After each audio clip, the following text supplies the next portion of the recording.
Antes que nada, buenas tardes. Qué bueno que están aquí en esta mañana tarde. Bienvenidos también a los que están conectados, que nos están siguiendo por los canales. Anímense a preguntar, porque no hemos tenido preguntas de los que están conectados y también son bien importantes para lo que estamos haciendo acá. Vamos a continuar con esta mesa dentro de nuestro cuarto coloquio de investigación bibliotecológica y de la información, cuyo tema principal es el valor social de las bibliotecas y de la información. El título de la mesa, de este panel, es la alfabetización informativa como promotora de la inclusión social. El objetivo que vamos a perseguir a partir del intercambio entre los asistentes, de los panelistas y ustedes, es determinar las formas en que el proceso denominado alfabetización informativa puede aportar al logro de la inclusión social entre las comunidades que conforman un país o región.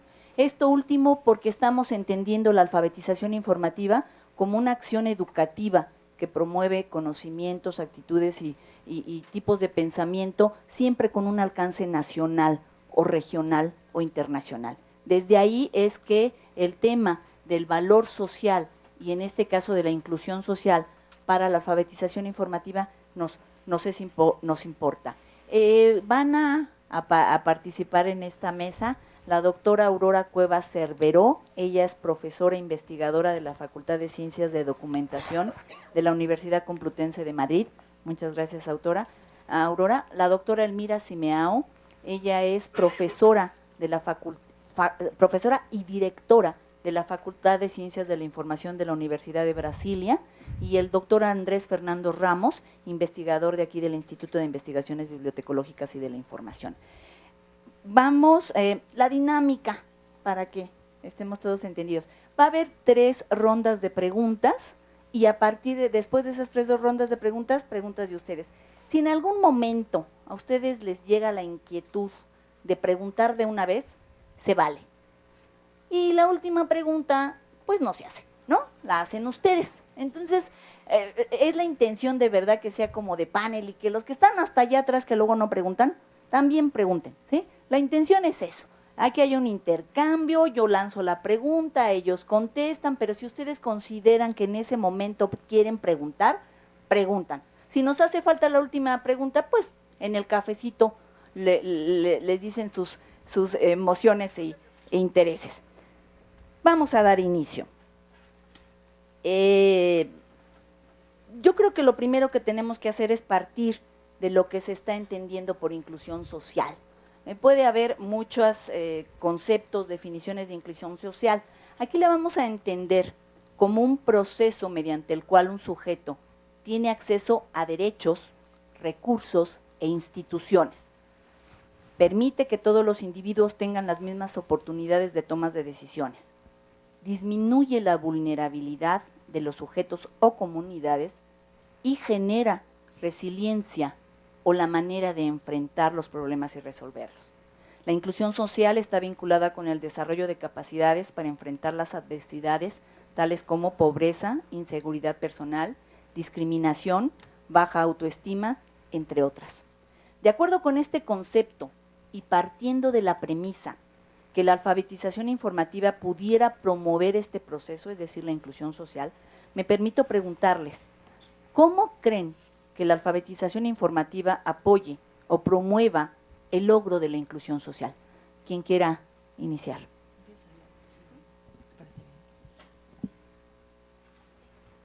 Buenas tardes.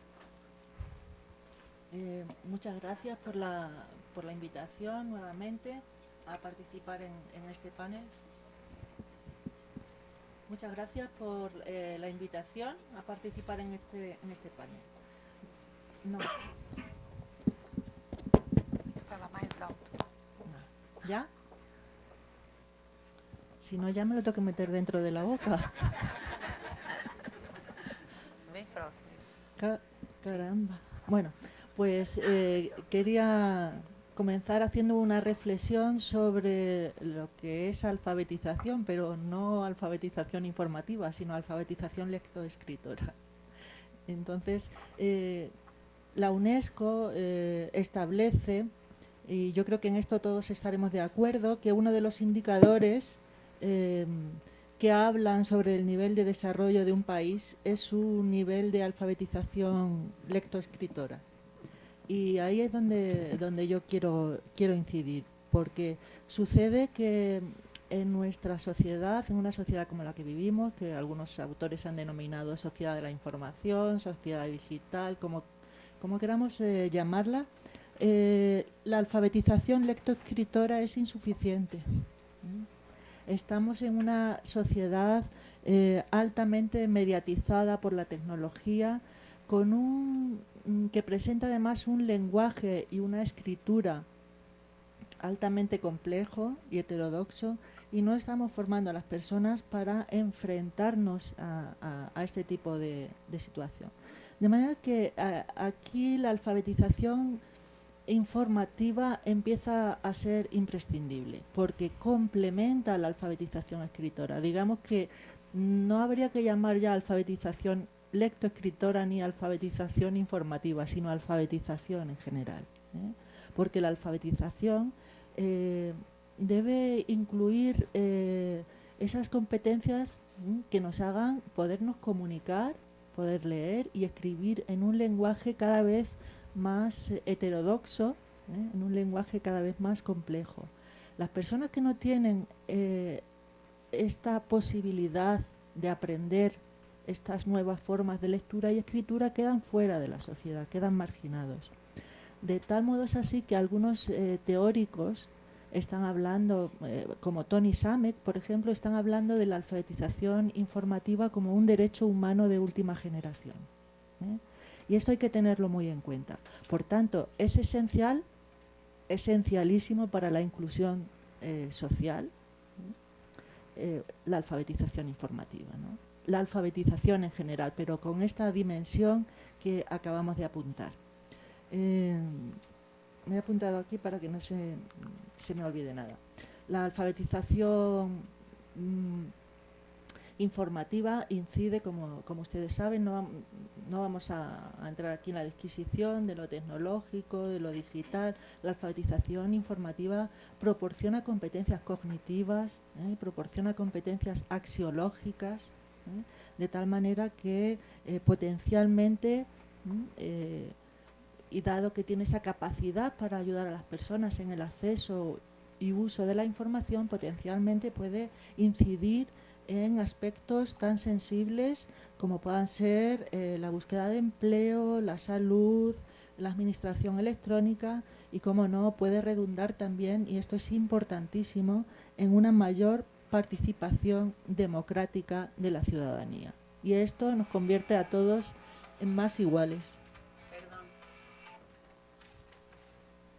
Y bueno, esto es lo que yo quisiera compartir sobre este aspecto, y después pues podemos entrar en diálogo, que es lo que ha planteado la doctora Patricia, y con lo que yo estoy totalmente de acuerdo, ¿no? Que haya bastante interacción. Perfecto. ¿Alguien más? ¿Andrés o Elmira? Sim. Bem, eu gostaria de agradecer inicialmente a atenção de todos e o convite da UNAM para estar aqui hoje trabalhando nesse debate sobre alfabetização e informação e a relação dos processos de formação com a inclusão. E como resposta à pergunta que foi feita por Patrícia, se a alfabetização, os processos de formação em competências promovem a inclusão social, sim, definitivamente sim, mas para cada projeto ou programa, os profissionais têm que pensar primariamente numa ação estratégica. Não há programa de formação com esse fim de inclusão social se não houver, por parte dos profissionais envolvidos, o pensamento estratégico da ação. E essa concepção estratégica, que foi comentada em algumas mesas anteriores, ela vem em dois contextos, pontualmente. A estratégia da formação do indivíduo, e aí você tem diversos níveis de formação, no contexto da escola, ou mesmo da cidadania, quando se quando nos referimos à biblioteca pública, à formação do cidadão, e principalmente na universidade. Acho que a universidade, e aí nós temos o compromisso da biblioteca universitária, é um polo difusor dessas práticas no seu sentido mais estratégico. Como formar e por que formar nossos alunos, nossos professores, como formar os bibliotecários.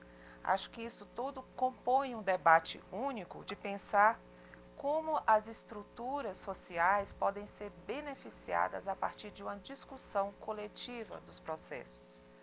Então, há de se pensar que a formação do indivíduo, ela é individualmente proposta a partir de uma concepção identitária e de cultura e de contexto, mas também é uma ação coletiva de formação, porque qualquer um de nós, hoje em dia, mais intensamente, trabalhamos nos coletivos, nas redes, e nós temos que identificar quais são os nossos coletivos e como podemos agir estrategicamente a partir deles, no contexto da formação. E a biblioteca também, quando compõe um coletivo enquanto estrutura, enquanto parte de um segmento social, numa estrutura de educação, por exemplo, ela precisa posicionar-se estrategicamente, politicamente. No caso da universidade, há de se pensar que a biblioteca obrigatoriamente precisa participar do debate da política de informação institucional. Na Universidade de Brasília, é uma universidade pequena em relação à dimensão da UNAM. Você tem 6 vezes mais do que nós outros. Temos 50 mil alunos. A UNAM tem cerca de 300 mil, então é uma dimensão muito larga.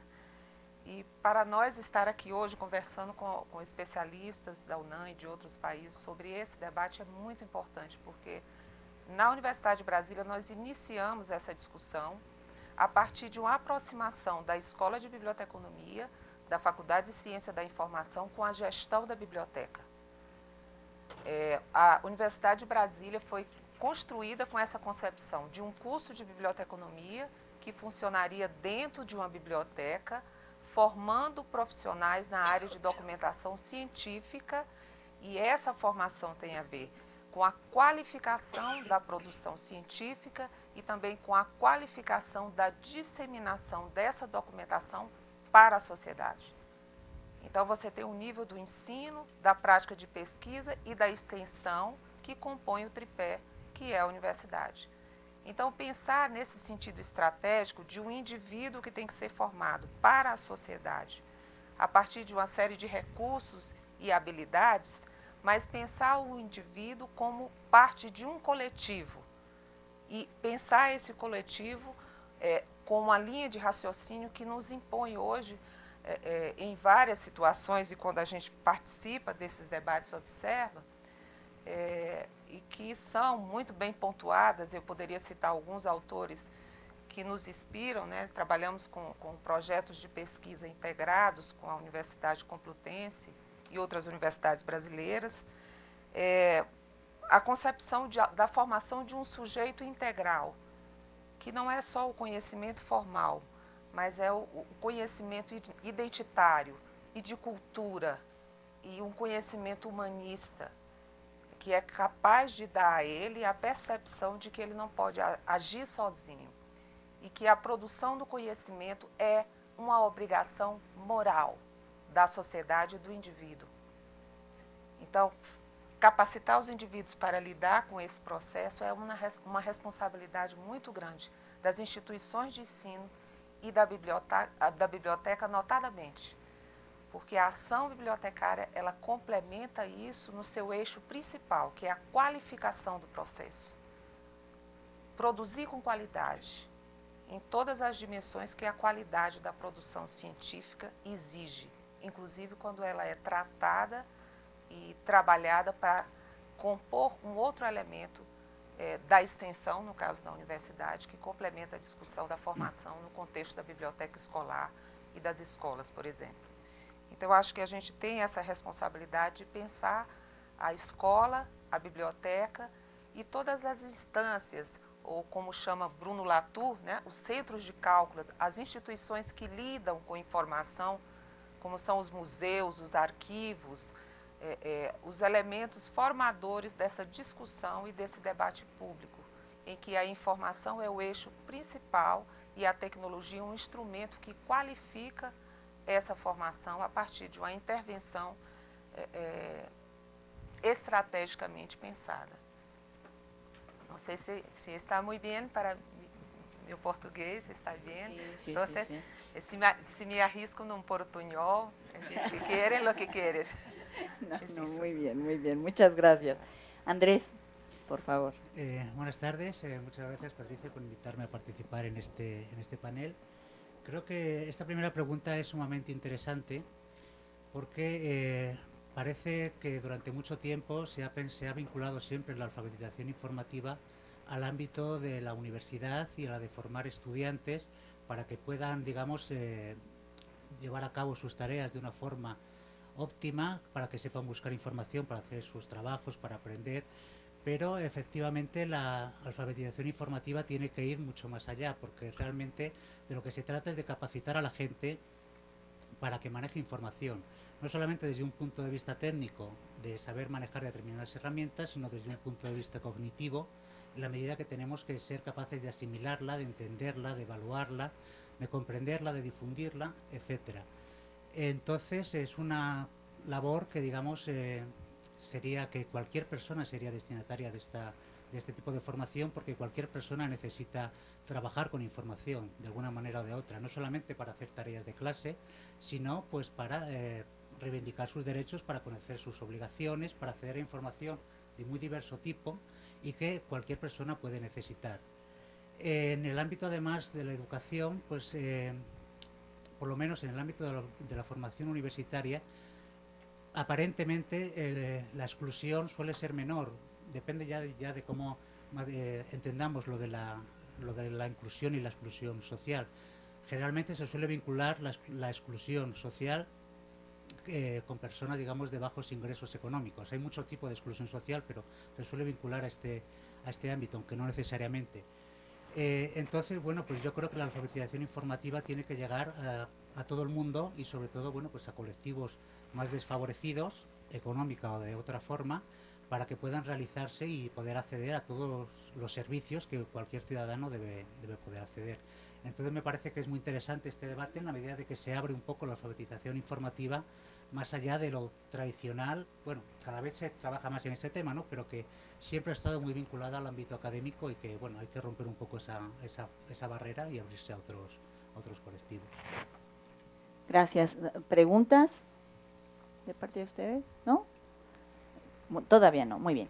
Entonces, a ver, la intención de la alfabetización informativa tendría que ser llegar a cualquier ciudadano, no enmarcado solamente en un ámbito escolar. Tendríamos que hablar de formar ciudadanos, formar adultos mayores, formar a los niños en estado o en situación de calle. Con lo cual, o sea, estamos todos de acuerdo que la alfabetización informativa es una buena opción para promover la inclusión social.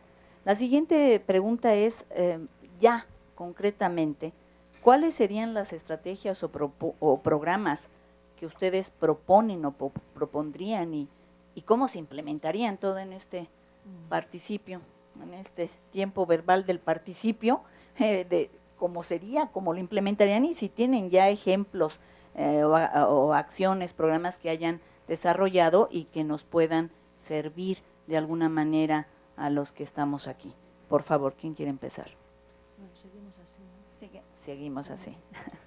Bueno, la palabra estrategia, como ha dicho también la profesora Elmira antes, es clave, ¿no? Se ha discutido aquí estos días, porque la falta de planificación estratégica muchas veces, por no decir la mayoría de las veces, redunda en acciones aisladas que no nos garantizan resultados y que muchas veces pueden ser contraproducentes, ¿no?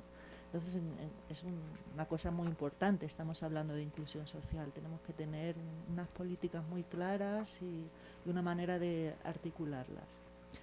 Las dos vías de intervención que yo considero más importantes son, por un lado, la educación.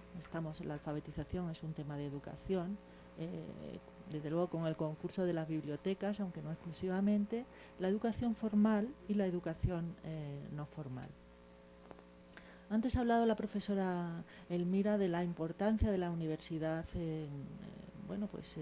a la hora de enfrentar estos retos. Sin duda la biblioteca universitaria es muy importante, además la biblioteca universitaria la universidad en general, la educación universitaria nace con una vocación humanista que no debemos perder, aunque en ocasiones perdemos, ¿no? O pierden las instituciones. Pero yo entiendo que si pensamos en una estrategia global, la alfabetización informativa debe comenzar en la escuela. Debe comenzar en la escuela. Y al comenzar en la escuela, la biblioteca escolar es el lugar indicado para que se comience, ¿verdad?, a implementar el proceso de la alfabetización informativa. Es una manera también de poner en valor a la biblioteca escolar, ¿verdad?, que muchas veces son el patito feo de las bibliotecas.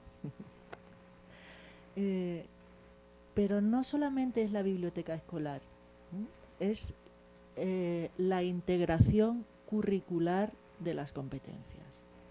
La biblioteca escolar es un camino muy, muy adecuado, pero siempre teniendo en cuenta que los programas educativos deben contener las competencias informativas. Es absolutamente imprescindible. Esto por un lado. Además, la biblioteca escolar tiene también una peculiaridad respecto a la biblioteca universitaria, y es que no todas las personas van a ir a la universidad, pero sí necesariamente todos van a ir a la escuela. Por tanto, eso es una garantía de que las competencias informativas van a poder ser adquiridas sobre todo por personas con menor renta económica. Estamos hablando de inclusión social.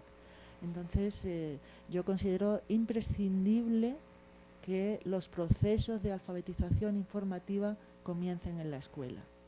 Y obviamente no es simplemente un deseo, no, es que esto tiene que ser una política educativa. Tiene que ser una política educativa. Con el deseo de las personas las cosas no funcionan. Esto tiene que convertirse en una política. Y desde la universidad tenemos la ventaja de que podemos proponer. Podemos poner en tela de juicio a los políticos para que hagan efectivas estas posibilidades. Después la otra forma de intervención es la ciudadanía, obviamente importantísimo. Tenemos muchas personas que no han ido a la escuela, no han tenido la oportunidad de ir a la escuela. Tenemos que trabajar el tema de las competencias informativas a través de las bibliotecas públicas, pero cuidado, no es la única vía. Aquí se ha defendido mucho, yo soy una gran defensora de las bibliotecas públicas, es un lugar privilegiado para emprender estos procesos, ¿no?, con la ciudadanía, pero no es la única vía. Tenemos que buscar tenemos que ir hacia sus necesidades estratégicamente, y como decía ayer el compañero César, aprender de ellos, qué es lo que ellos quieren. No qué es lo que queremos nosotros, sino qué es lo que ellos quieren. Están las organizaciones internas de ellos, están sus propuestas, escuchémosle y hagámoslo. Y luego, por supuesto, está la universidad, ¿no?, la educación superior. Importantísimo también que estén aquí incluidas las competencias. Fíjense que la alfabetización informativa se ha convertido en un área emergente en la universidad.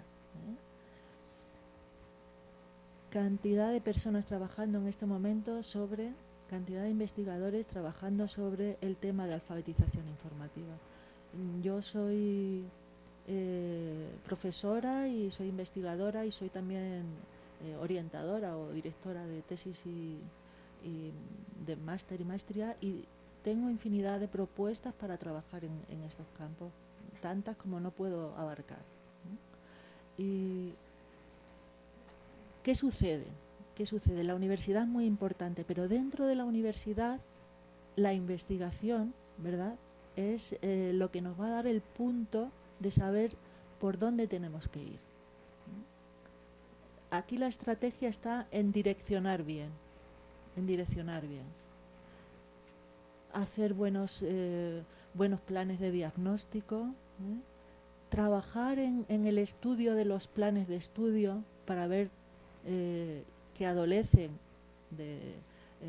a nivel curricular de la integración de estas competencias.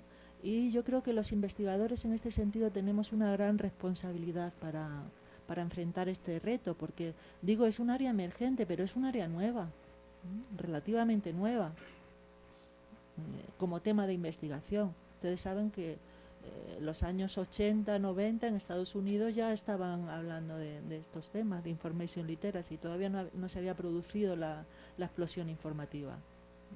Son las bibliotecas las que han venido canalizando este tema, pero con la evolución de la sociedad y la sobredimensión y la mediatización tan absoluta que tenemos en nuestras vidas de la tecnología, se ha disparado muchísimo esta necesidad. Entonces, nosotras, profesora Almira y yo, que coordinamos un grupo de investigación internacional sobre el área de alfabetización informativa, llevamos muchos años investigando sobre este tema y tenemos también productos y tenemos proyectos de investigación-acción donde aplicamos, testamos modelos para ver si es viable poder implementar estos programas y estas estrategias con la ciudadanía en general, ¿no? Con la ciudadanía, con la educación formal, etcétera. Entonces, bueno, pues dejaré que ella también, voy a ver si se me ha olvidado algo porque tengo muy mala memoria. Simplemente nada, decir que la investigación, reiterar que la investigación es muy importante en este campo de trabajo y que debe tenerse muy en cuenta en las universidades para que puedan producirse estas políticas efectivas. Bom, complementando um pouco o que a Aurora falou, acho que para os profissionais da área de informação é uma luta constante, é um desafio. Nós temos acompanhado já há alguns anos, há muitos anos, 10 anos, mais Sim. um pouco, né? 10 anos, vários projetos em distintas situações. Publicamos um trabalho sobre um projeto que foi financiado por uma agência espanhola de cooperação internacional para a formação dentro do âmbito das competências em informação e, ao fim, de agentes comunitários de saúde. Não sei se em México vocês têm uma figura semelhante, que é um profissional que trabalha com uma equipe integrada com médicos, dentistas, para fazer um atendimento comunitário de prevenção. Então, o agente comunitário de saúde é um profissional que, dentro do Sistema Único de Saúde no Brasil, faz o trabalho de mediação com a comunidade. Ele trabalha um conhecimento mais especializado, né, que é aprendido a partir da qualificação e da formação, e faz o papel do mediador para capacitar e educar a sua comunidade.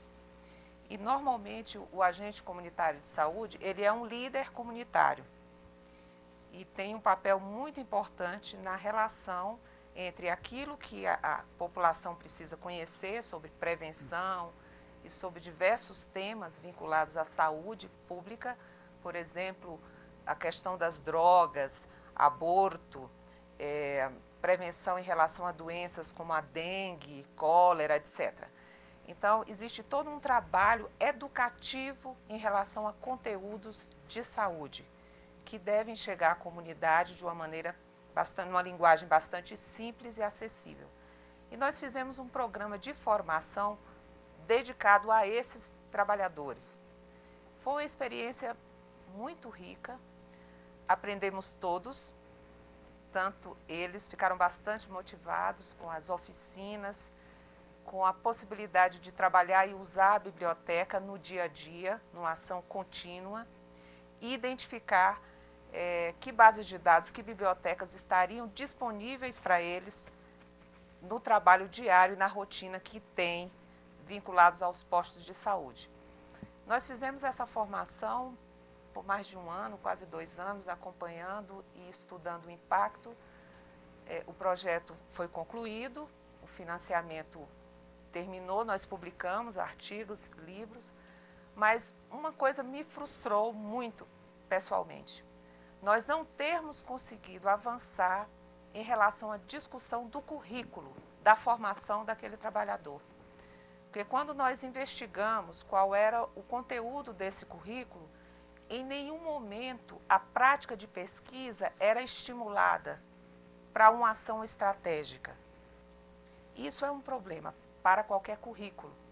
Se você não trabalha no indivíduo essa percepção de que ele tem que ser um pesquisador por toda a vida, é um profissional, então tem que estar comprometido com a produção de um conhecimento dentro da área ou da profissão que ele escolheu. E nós tentamos dialogar com a Secretaria de Saúde, com a política, os políticos em relação a esse tema, mas nada foi feito. Efetivamente, não houve uma oportunidade para um avanço. E nós fizemos um trabalho, acho que foi significativo, mas me frustrou, porque eu sei que muitos agentes são formados sem essa concepção do uso da biblioteca e da prática de pesquisa como um compromisso social do indivíduo e da sociedade como um todo, das instituições envolvidas. E acho que existe esse vácuo na formação de muitos profissionais. Você não valorizar no currículo a prática de pesquisa. Então, se ele não é um pesquisador, ele se acomoda, ele entra numa zona de conforto e ele acha que o que ele sabe serve para o que ele faz no dia a dia. E hoje a atualização é uma necessidade permanente para todos nós, para os nossos alunos, para os profissionais. Então, na experiência que nós tivemos, em algumas situações como essa, que a gente observou que houve um ganho significativo de um grupo que nós treinamos dentro de uma área do Distrito Federal, brasileiro, uma região bastante prejudicada em relação ao atendimento à saúde, mas que teve um impacto, mas que certamente ao longo do tempo pode desaparecer, porque não se transformou numa política mais efetiva de formação daquele indivíduo, daquele profissional. E nós fizemos outras experiências de formação para alunos, para concurseiros, não sei se tem a figura de los concurseiros aqui, acá, Personas en México. que concurren. Concurseiros. Son las personas que van a optar a una biblioteca. plaza pública, Sí. concursantes. En Brasilia hay muchos, por toda la parte, como una praga. Entonces estão todo o tempo nas bibliotecas, procurando espaço para estudar, para acessar a web, tudo mais. Então, nós fizemos um trabalho de formação para eles. E nos preocupou muito, por exemplo, um dado importante que não tinha uma aproximação muito forte com a concepção da pesquisa, da biblioteca, das coisas que se fazem com o manejo da informação. Fizemos as oficinas, nos pareceu muito bem, mas esse foi um dado que a mim me preocupou. Em Brasil, não tínhamos a cultura, por exemplo, como aqui, certamente, há muito mais, em Estados Unidos, de uso da biblioteca, efetivamente, como na cultura da educação. Então, os niños são formados, mas há um distanciamento. É como a biblioteca, quando tem, porque também é um pouco raro isso, nem todas as escolas têm biblioteca. Então, quando tem, às vezes, a biblioteca é como uma ilha, uma isla isolada, e que os niños vão para mirar, para ler, para fazer um trabalho, mas não há uma integração. Isso é um problema. Eu falava sobre o currículo. Os bibliotecários têm que agir sobre os currículos, têm que opinarem, têm que imporem as boas práticas para as leituras, para o uso da documentação. em Brasil há um problema gravíssimo que é a outra praga, com você, é o uso do livro-texto que se prolifera por todos os níveis. Os niños não querem pesquisar, só querem mirar o que tem no livro-texto, está muito bem. Os professores fazem o mesmo, é um problema. Não se pode pensar que as pessoas se podem transformarem-se em pesquisadores com um único documento. Os bibliotecários têm que brigar com isso e não concordar que está muito mal. Há que ter muita oferta de muitas coisas, porque a tecnologia ha nos dado isso, a proliferação de uma documentação muito farta, muito ampla, mas tem que haver a orientação por parte dos profissionais da informação. Porque os professores, alguns trabalham para isso, mas a maioria não está preocupada. Está muito habituada com um conjunto muito específico de documentos e nada mais. É um problema.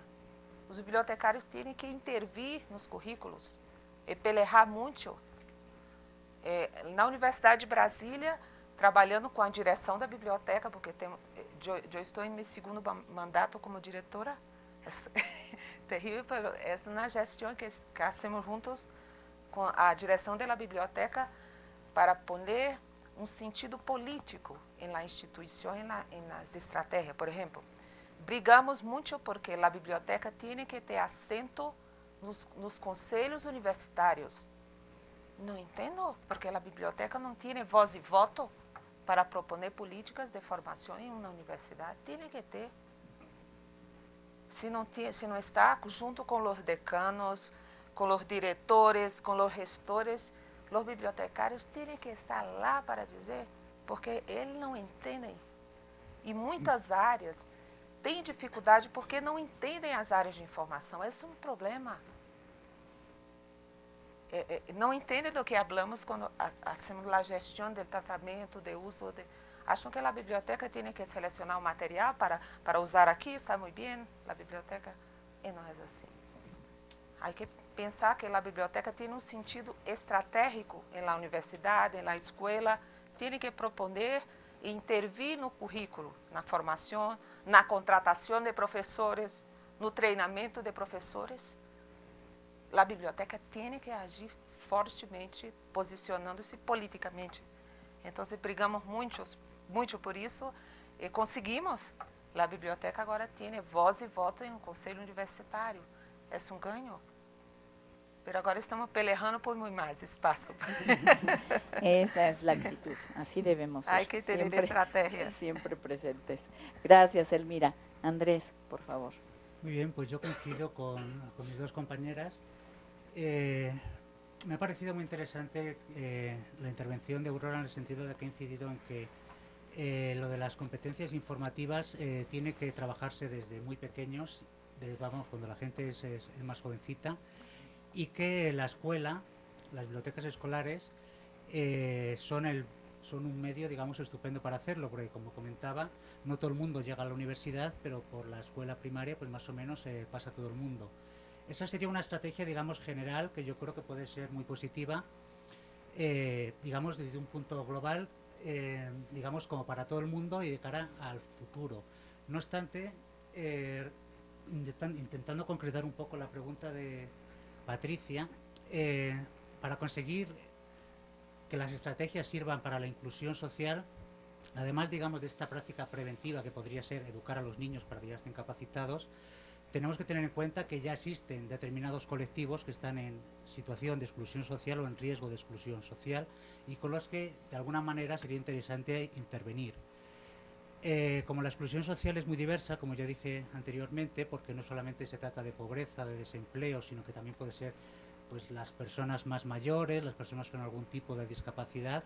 Hay muchas personas en riesgo de exclusión o en exclusión que también necesitan algún tipo de intervención que se dirija a ellos. En esta segunda parte me parece que es muy complicado hacer una estrategia general porque cada colectivo tiene su propia problemática, tiene sus propias necesidades, entonces habría que, digamos, entrar y focalizarse en una causa de exclusión concreta, aunque después esto se expanda, digamos, y se dé una formación integral. pero sería muy interesante que que los programas o las actividades que se hagan para favorecer la inclusión social tengan en cuenta, las que tienen como objetivo la inclusión de las personas que ya están excluidas, pues tienen que focalizarse en algún tipo de competencia que les sea especialmente útil. Hace poco leí la relación estratégica que ha llevado a cabo el gobierno del Reino Unido con respecto a la inclusión digital. No es exactamente lo mismo, pero se creó o se planificó una acción estratégica para conseguir que todo el mundo o todos los británicos tuvieran acceso de alguna manera a una inclusión digital que les permitiera pues acceder a la información en estos formatos tan importantes a día de hoy como son los digitales. Y digamos que gran parte del tiempo que emplearon en desarrollar esta acción se concretó en el estudio de las necesidades concretas de cada colectivo, porque cada colectivo tenía una problemática completamente distinta y que no era válido lo que servía por ejemplo, para educar a personas mayores que para educar pues a personas a lo mejor pues, en riesgo en situación de extrema pobreza o situaciones muy distintas. En ese sentido me parece que cualquier estrategia que ya se dirija a un colectivo concreto debe ser específicamente para ellos, debe hacerse un estudio de usuarios, un estudio de las características de estas personas, conocer bien sus necesidades, adaptar la formación de esas competencias a su nivel, en todos los sentidos, es decir, más avanzado o menos, o la forma de comunicarlo o de impartirlo. Y después una cosa que me parece muy importante, es intentar evaluar los resultados. Esta mañana tuvimos una charla estupenda de un investigador del Instituto de Investigaciones Económicas que hablaba precisamente, pues de alguna manera cómo vamos a mirar el costo o los beneficios de una biblioteca, pues en la medida en la que podamos demostrar los beneficios de estas intervenciones, que entiendo que es una cosa complicada porque son beneficios que a veces no son tangibles, no son económicos, pero en la medida en que se pueda reportar que las acciones de inclusión social a través de la alfabetización informativa son rentables, en el sentido de que estas personas han tenido acceso a un trabajo, han tenido acceso a una mejor calidad de vida, se podrá justificar la función de estas intervenciones y sobre todo, creo que podría ser un buen motivo para que los políticos, para que el resto de la sociedad se dé cuenta de la importancia que podrían tener estas acciones y dar dinero, ¿por qué no decirlo? Sí, Aurora quiere completar. Yo quería complementar un poco lo que acaba de expresar el profesor Andrés.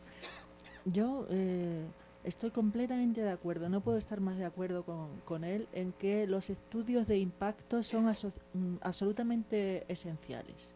De tal manera que por un lado nos permitan verificar si las acciones que nosotros estamos emprendiendo son efectivas y por otro lado estamos poniendo en valor y podemos vender mucho mejor nuestro producto a las instituciones.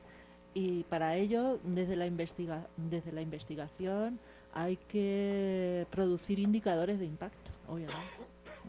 Nosotros en el proyecto que la profesora acaba de explicar, el proyecto IDEAS, que trataba de la formación de los agentes comunitarios de salud, creamos indicadores de impacto.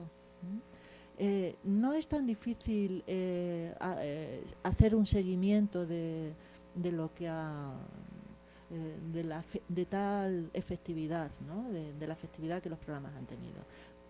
Si estamos trabajando en temas de personas que están en riesgo de exclusión, pues por ejemplo la inserción laboral es uno de los indicadores más importantes, ¿no? Es decir, estas personas han podido ir a trabajar, han salido de la situación de pobreza, en fin, esa producción de indicadores en cada uno de los proyectos es fundamental.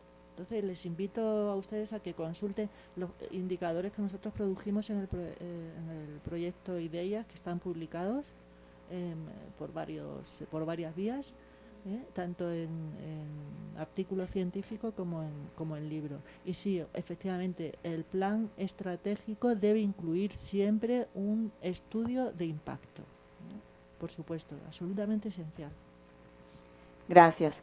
Vamos ahora a la última ronda de preguntas y ya tocó algo Andrés cuando habla de inclusión digital, que no es lo mismo que inclusión social y que a veces creemos que si yo le doy un curso de inclusión digital ya es para la inclusión social y hasta pareciera que es como lo mismo, pero no es igual. Entonces creo que la última pregunta va dirigida a eso, a aclarar si la inclusión digital es igual que la inclusión social, no lo es, de qué depende que sea o no sea, en fin, un poco para cerrar la idea a veces que creemos que la alfabetización informativa debe estar dirigida solo a utilizar tecnologías de información y comunicación y que con eso de facto se da una inclusión social. Me parece que sí vale la pena hacer una diferenciación entre lo que es inclusión social e inclusión digital, por favor. Y con esto cerraríamos la ronda de preguntas y ojalá que sea breve la respuesta, no es tan complicada, para darles voz a ustedes y ojalá que nos quieran hacer alguna participación. Adelante. Bom, posso começar? Sí, claro.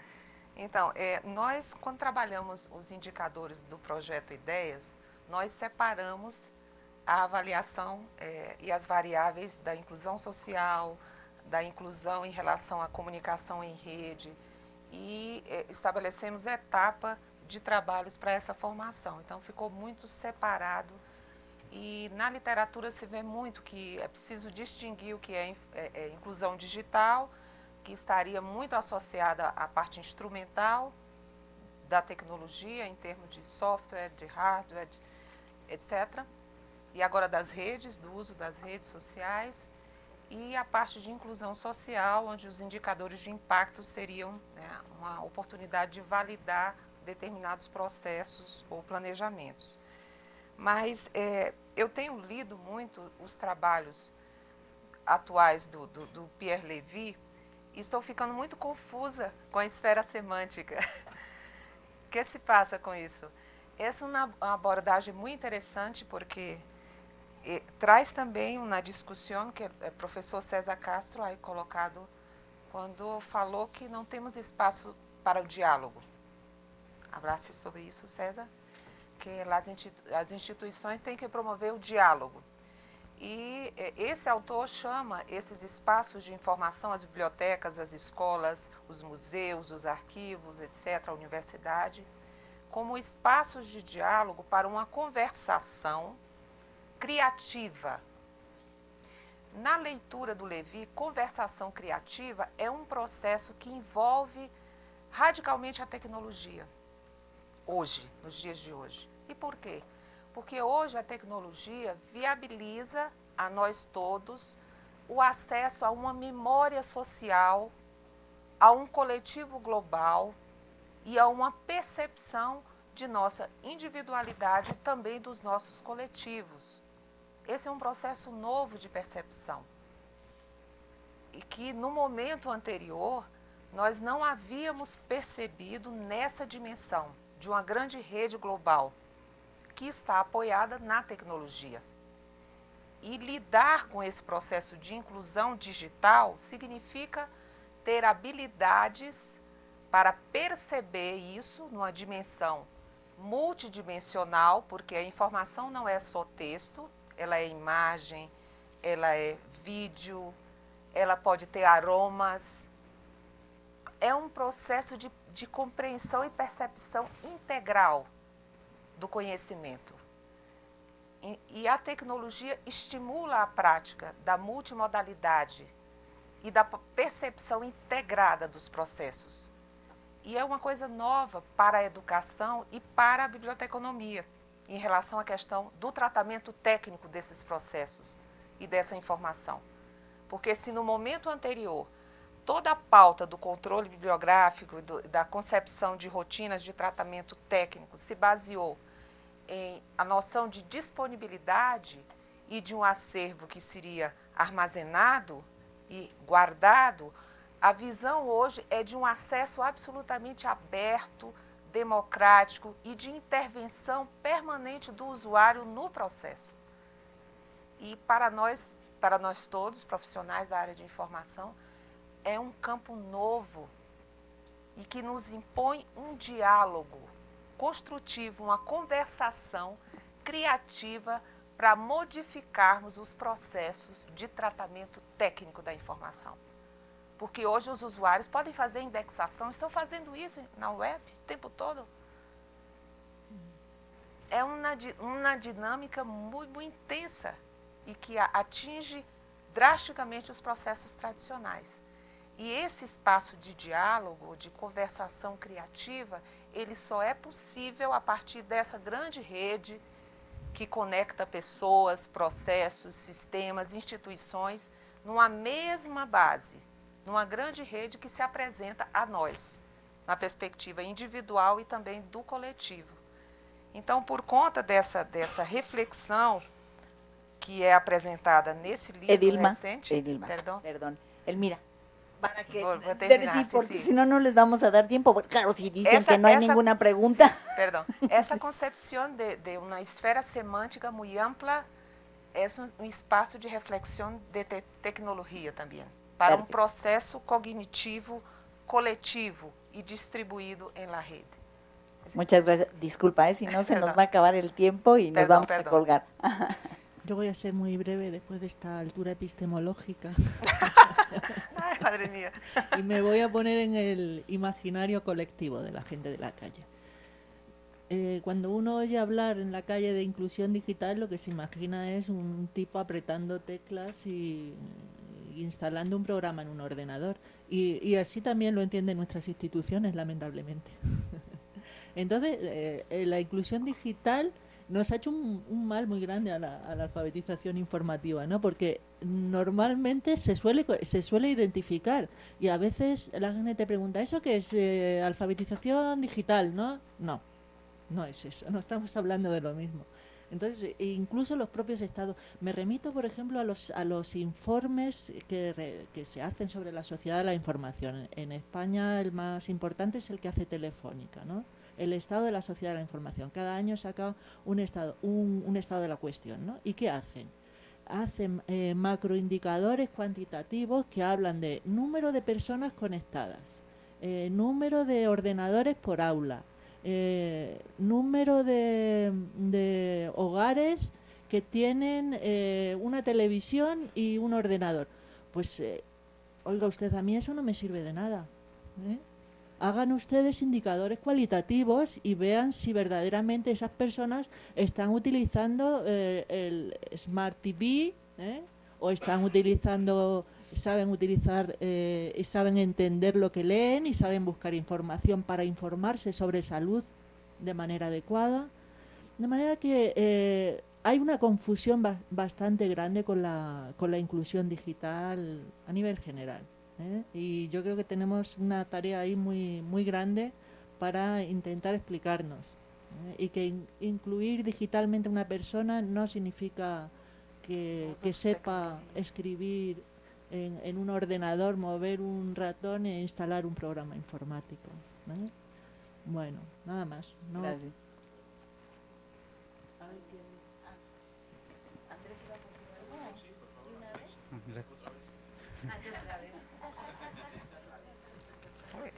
Sí, bueno, respondiendo un poco así directamente a la pregunta que hace si es lo mismo inclusión digital y social, bueno, yo creo que ha quedado más que claro que efectivamente no lo es.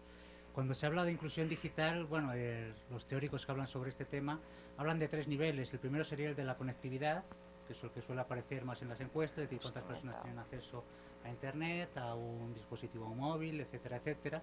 Otro es el de la accesibilidad, es decir, que te llegue pues, en tu misma lengua, que digamos que puedas acceder a los contenidos porque tienes el programa, etcétera. Y ya un tercer nivel que las personas que se dedican a investigar en este tema cada vez creen que es más importante, es el de las habilidades digitales, es decir, ya no es solamente, digamos, tener el acceso, sino efectivamente manejarlo. Esto de cualquier forma, que sepas manejar las herramientas, tampoco significa que vayas a hacer un buen uso, como acaba de decir Aurora. Y entonces, en la medida en la que tampoco te garantiza, es decir, si una persona tiene un smartphone, no quiere decir que, digamos, que tenga un acceso a la información privilegiado, ni muchísimo menos, porque a lo mejor el uso que hace es muy elemental, muy rudimentario. Entonces, eso no tiene por qué repercutir en una inclusión social. Hace poco leí un artículo, bueno, hace poco, esta mañana, Muy pocos. Muy poco. Es un estudio que hacía un economista escocés, se llama Bew, que él, digamos, se preguntaba si realmente había, no por supuesto que sean lo mismo inclusión digital e inclusión social, sino si estaban relacionadas estas dos. Más o menos la conclusión a la que llegó es que puede ayudar, tiene potencial la inclusión digital para que haya inclusión social, pero tampoco necesariamente. En su trabajo, él, digamos, la población con la que trabajó eran personas sin hogar, homeless, allí en Escocia. Y él veía que, bueno, que más o menos, pues sí tenían su dispositivo, más o menos sabían manejarlo, mejor o peor. Bueno, que más o menos se les podía incluir dentro de las personas incluidas digitalmente, a un nivel más o menos razonable. Pero sin embargo eso no repercutía ni significaba que que estuvieran incluidas socialmente. Así de breve. Muchas gracias. Ahora sí, preguntas. Hay un montón y voy a darle a los alumnos, César, danos chance, porque hay de alumnos y luego, perdón, los investigadores también, pero ahorita aquí hay de alumnos y que los aprovechen.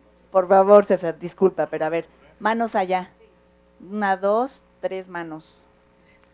Manos de alumnos, manos de jóvenes, manos de esforzados, muchachos que tienen que acabar el doctorado. ¿Eh? Es que soy coordinadora del posgrado, perdón. Soy coordinadora del posgrado, entonces a los niños, a los muchachos, vayan, pregunten, digan, y luego no les doy la palabra, es que sí. Esta doble. Esta es una, sí, perdón. Para los niños primero. A ver, ahora Hola. sí, por favor, allá. Hola, ¿qué tal? Mi nombre es Pero Gerardo, Soy estudiante. pregunta, concretita, sí, y que tenga respuesta, Gerardo, por favor. Que te conoce. Te conozco. Las preguntas tienen respuesta. Bueno, es que efectivamente el tema es muy amplio, maestra, sabe, y es muy rico y muy interesante. No, es que una pregunta se puede, es muy reduccionista, pero bueno, entonces a lo mejor más que preguntas un comentario, simplemente, ya ahí me quedo, si ustedes quieren responderlo adelante, si no, pues de hablar. Mi observación es la siguiente, me parece que uno de los temas que manejan y que me parece muy interesante es que es una invitación de su parte, o más bien del tema que ustedes son conocedores, especialistas, a que el profesional de la información pues deje de estar simplemente en el escritorio y pueda ser como un sociólogo, un antropólogo, yendo a una comunidad, a una comunidad desfavorecida o vulnerable, hacer el enlace, el puente entre la información y esa pequeña comunidad, ¿no? Y es muy interesante porque finalmente nuestra materia prima es la información y creo que ahí está un quid del asunto, porque la información puede extenderse desde un ámbito social, político, económico, etcétera. La inclusión, hablaban de la inclusión social, digital, etcétera, ya son otros temas paralelos que me parece muy interesante. Muchas gracias. Posso só comentar que, nesse sentido, o bibliotecário ele tem que agir como um pesquisador o tempo todo. É uma condição de trabalho hoje, agir como um investigador, observando o impacto do processo de formação na escola, na universidade. Agora, por exemplo, nós estamos iniciando esse esforço, incentivando os bibliotecários da Universidade de Brasília, da Biblioteca Central, a fazerem mestrado, doutorado. E dentro do contexto do nosso programa de formação, alguns deles conseguiram, já são mestrandos ou doutorandos, mas trabalhando essa perspectiva de investigação, adotando os princípios que são orientadores da própria área em relação à qualificação da produção científica, a bibliometria, a estudo de desempenho e impacto das áreas, porque essa relação tem que ter um diálogo permanente com os especialistas, engenheiros, matemáticos, etc. Então, a ação tem que ser de investigação. Salir de la zona de confort. Todo tiempo, es muy importante. Concretamente, sí, hace rato que lo decía yo, pensé en eso, cómo enseñamos o hacemos que aprenda otro un proceso de investigación si a lo mejor nosotros no nos ha quedado claro como profesionales de la información. A ver si Sofía. Bueno, pensando un poco en eso que dicen de salir de la zona de confort, yo oigo que el espacio en el que se trabaja la alfabetización informativa es necesariamente un espacio físico. Entonces, aquí mi pregunta, porque yo me lo he preguntado también con la formación de lectores, ¿se puede hacer alfabetización informativa desde un espacio que no sean los espacios físicos que ustedes ya mencionaron, llámese biblioteca, escuela, se puede, y de qué manera se podría hacer utilizando los mismos indicadores que ustedes están usando? Se puede y se debe. Sí, y porque justo es que yo oigo que hablan de la escuela, de la biblioteca, pero no se habla, por ejemplo, del espacio digital como un espacio de Es un espacio. de alfabetización La escuela informativa. la escuela es un lugar que también tiene su espacio digital. Exacto. La universidad tiene también su espacio digital, la ciudadanía también. Está implícito. Obviamente las plataformas de aprendizaje han evolucionado muchísimo y bueno, aquí en la universidad la última tendencia son los MOOC y ya tienes MOOC sobre el tema en internet, ¿eh? Y luego ya tenemos plataformas maravillosas como TED, por ejemplo, que son, vamos, habría que invitar a todo el mundo a que entrara en ellas. No, el espacio de aprendizaje además es el espacio virtual, también es otro de los temas que tenemos que investigar, que nos tenemos que plantear, bueno, en este momento híbrido en el que vivimos, en el que conviven el pasado y el futuro, pues lo virtual va a ser el espacio definitivo. O sea que sí. Sí, de hecho, el ejemplo que ponía de Andrés del Reino Unido, tienen una institución que es nacional y el sitio se llama Learn My Way, bueno, Learn My Way, o como, aprende como quieran, ¿no es cierto? Y allí es un sitio que integra un montón de enlaces, pero desde primero hicieron el estudio de comunidad y a partir del estudio de comunidad generan las experiencias de aprendizaje para adultos mayores que a lo mejor lo único que les interesa es comunicarse a otro lado, entonces eso les enseñan. Quienes están desempleados, en fin, sí es un espacio virtual. Y aquí el problema sería que sigue siendo un espacio, porque como no tengan la infraestructura tecnológica, tampoco se posibilita. Sí, a ver, Pues, Ariel. Mi cuestionamiento retoma la pregunta que hizo usted. O sea, ¿cuáles son las diferencias conceptuales entre esa alfabetización digital y una informativa? Pero ¿cuál es la relación que existe con la inclusión social? Que creo que eso queda un poco en el aire. Andrés adelantaba algo, que no hay una relación directamente proporcional ni indirectamente proporcional, es decir, no es lineal. Puede, pero a la vez no puede. Entonces, sí me gustaría que ahondaran en esa parte. Sí. Creo que sí entendemos las diferencias y si no, algo sospechamos, pero sí me gustaría que ahondaran en eso, ¿no? Bueno, la alfabetización informativa incluye la alfabetización digital, ¿eh? Y no al revés. Entonces, para que te quede claro, las 4 patas de la alfabetización informativa son acceso a la información, uso de la información, evaluación de la información y comunicación de la información. En su origen solamente eran 3, pero la comunicación en este momento es absolutamente esencial. La alfabetización digital no incluye la parte cognitiva, sino solamente la parte instrumental. La alfabetización digital no incluye la parte axiológica, que tiene que ver con la ética de la información, de ninguna manera. En fin, serían muchas las diferencias, pero que te quede claro eso. ¿Cómo esto influye en la inclusión social? El tema de inclusión tiene que ver también con el contexto. Lo ha apuntado también Andrés, ¿eh? Por ejemplo, en la Unión Europea, en los programas de la Unión Europea, la inclusión digital está dirigida a personas de la tercera edad, que no han tenido vinculación con la tecnología y tal vez estas personas son muy adineradas. A personas con algún tipo de discapacidad, para aumentar sus posibilidades de integración, y a las escuelas, puede ir también a las escuelas, pero no necesariamente tiene una connotación de comunidades desfavorecidas. Ahora bien, si tú te vas a otros países con una renta menor o con un número quizás de personas en riesgo de exclusión social, la inclusión digital se identifica más con este tipo de comunidades desfavorecidas económicamente.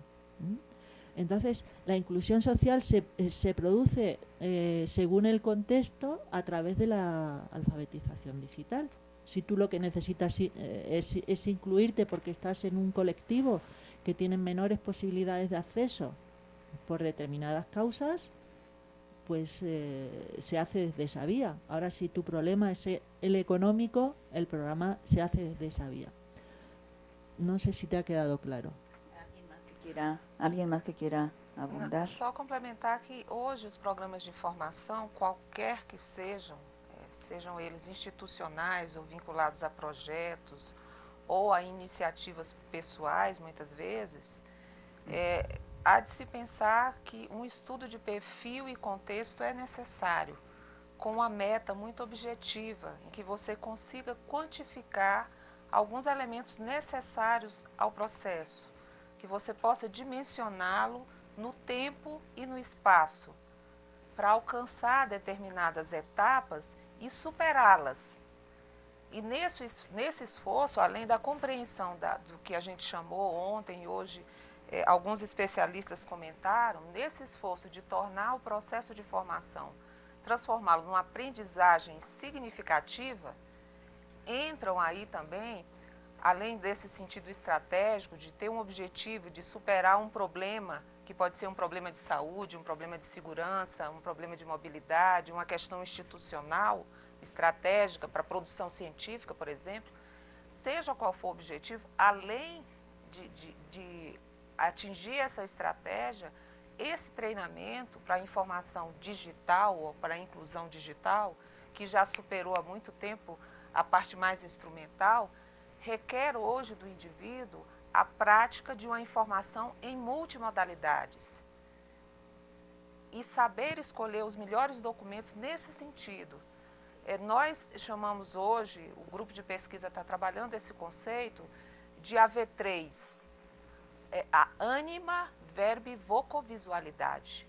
É uma linguagem que inclui todas as modalidades de informação, mas antes disso pressupõe uma motivação, um envolvimento, ânima quer dizer alma e criação, um envolvimento e um comprometimento do indivíduo pela causa. Então, ele se envolve definitivamente, de uma forma comprometida pelo processo. E aí estariam envolvidos outros elementos que Morin chama, no escopo mais amplo do indivíduo, a formação muito mais complexa pela cultura, pela ética, pela preocupação social. E isso você consegue estimular y provocar también pela tecnología. Eso es importante. Pues muchas gracias. Estamos concluyendo la sesión. Gracias a los participantes. Y pues por favor, un aplauso. Gracias. Por su participación. Más que conclusiones, quedan muchas reflexiones para que entre todos las contestemos. Muchas gracias.